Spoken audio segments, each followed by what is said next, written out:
Hello. So it is day 7, I think, and it's been another really bad day. But on the brighter note, even though it was rainy, the sunnier aspect is that I got the diagnosis. I'll not tell you what it is, but it makes my day a little better that I know what is wrong with me. But it's going to take me a while to get better.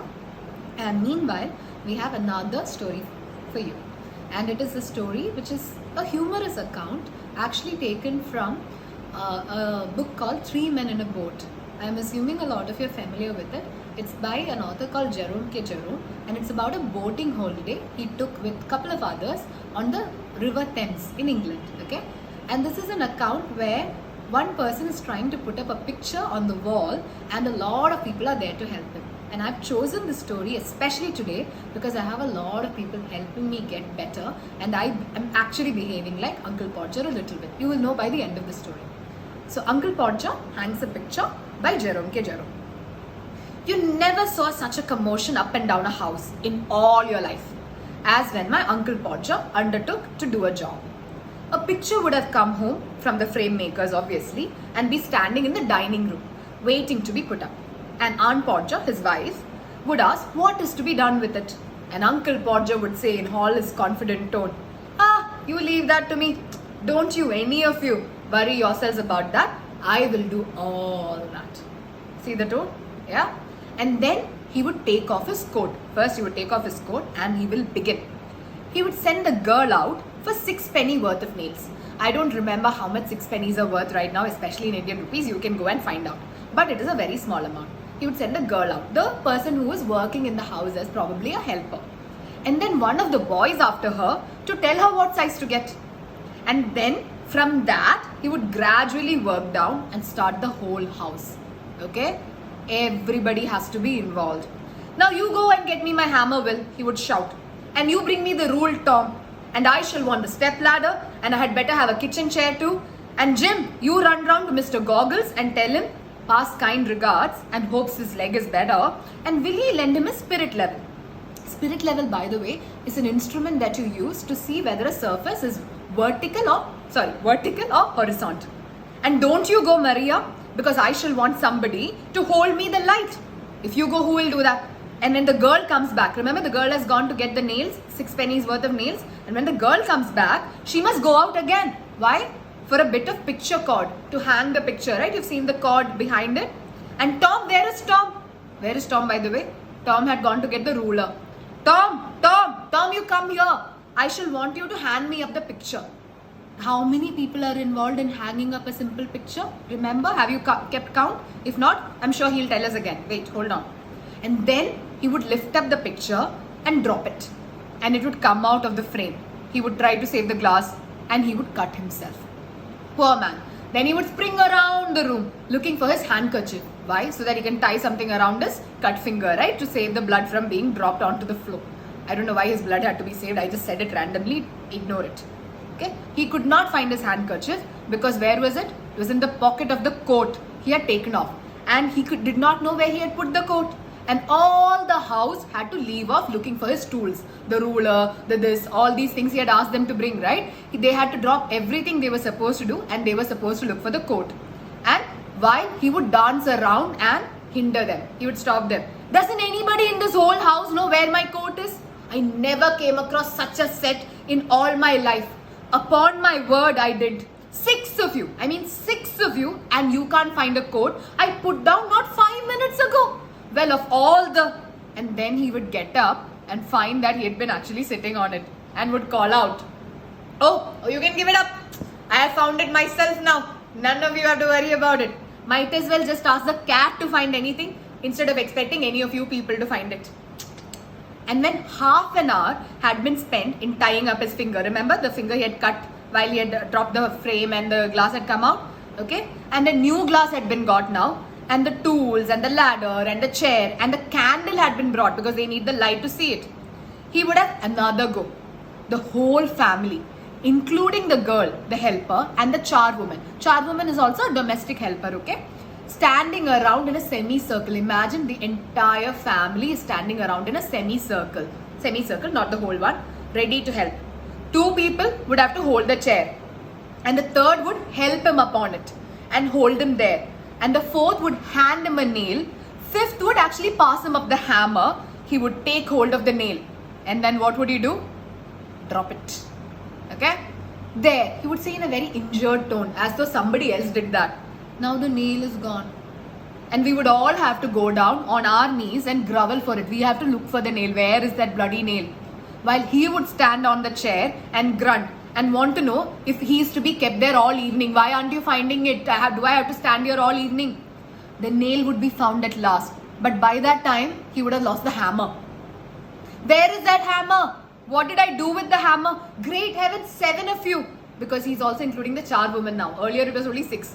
7 of you gaping around there and you don't know what I did with the hammer. We would find the hammer for him and then he would have lost sight of the mark he had made on the wall where the nail had to go in. Remember, you would measure, right? You would put a mark and you had to put the nail there. And then each of us, the 7 of us, had to get up on that chair beside him. He's standing on that chair, big man he is. We have to stand on the chair beside him and see if we could find the mark. And we would each discover it in a different place, obviously. And he would call all of us fools, one after another, and tell us to get down. Fools all of you are. Then he would take the ruler, remeasure it, find that he wanted half of 31 and 3/8 inches from one corner. And would try to do it in his head. How much is that? How much is that? And he would go mad. And we would all try to do it in our heads too. And we will all arrive at different results. And then we will all sneer at one another. None of you are right.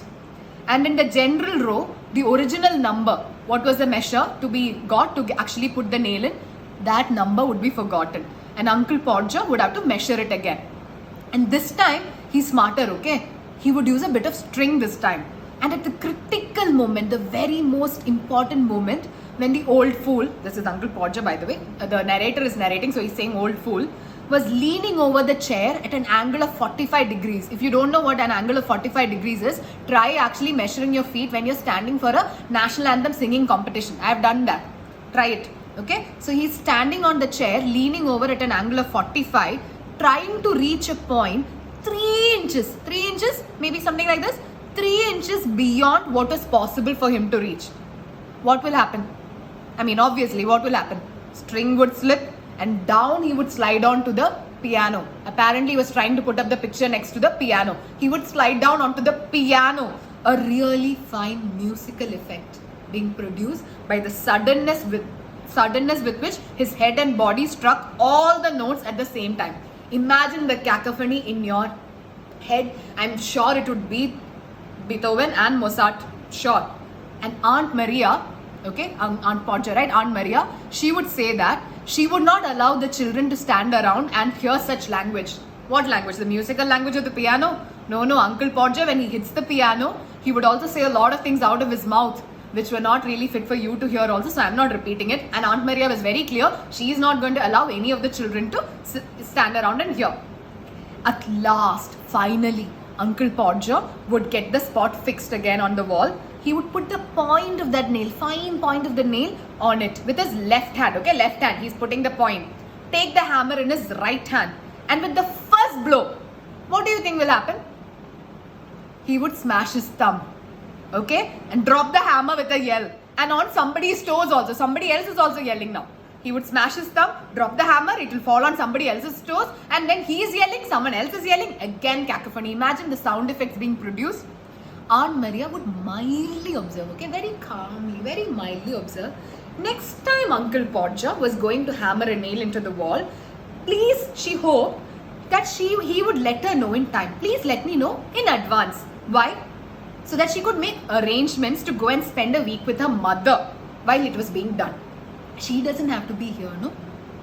Oh, you women, you make a fuss over everything, Uncle Podger would reply, picking himself up. Why? Because he was down, right? The hammer was down, he was down, everybody was down. He picks himself up.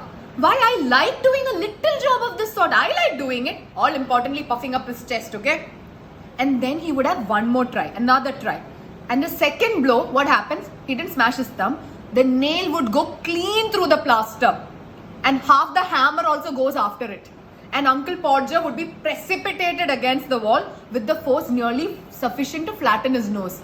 Nail would go in, hammer would go in, Uncle Podger would go right at the wall, half his nose would be flattened.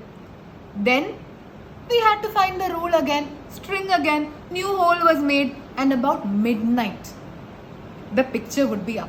Very crooked and insecure, and the wall for yards around that picture looks like it had been smoothed down with a rake. Have you seen people actually using a rake to take leaves from the grounds? So the rake has a lot of spikes. Imagine somebody using a rake to actually drag things down the wall. It would look like that. And everybody dead beat and wretched. Except Uncle Podger. He would be all upbeat. There you are, he would say, stepping heavily off the chair onto the charwoman's corns. Okay, poor woman. And surveying the mess he had made with evident pride. Ha! I did this. Arey. Why? Some people would have had a man in to do a little thing like this. That is the end of how Uncle Podger puts up a picture. And right now, there are a lot of people here who are actually helping me do something, and I am behaving like Uncle Podger. But that's all for today. Tomorrow, I will tell you another story, again from the same book. Ta-da!